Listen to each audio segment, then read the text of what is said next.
alaykum.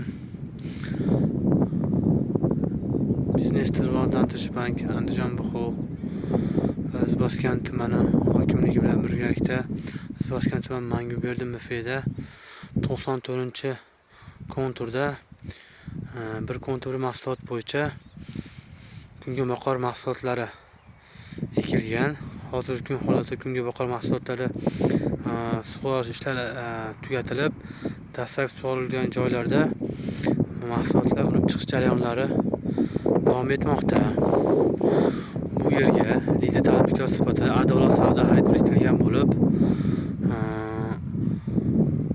67 ta fuqaro 15 sotixdan yer maydoniga olingan. Har bir gektardan 2200 kilodan mahsulotlar yetishtirish rejalashtirilgan.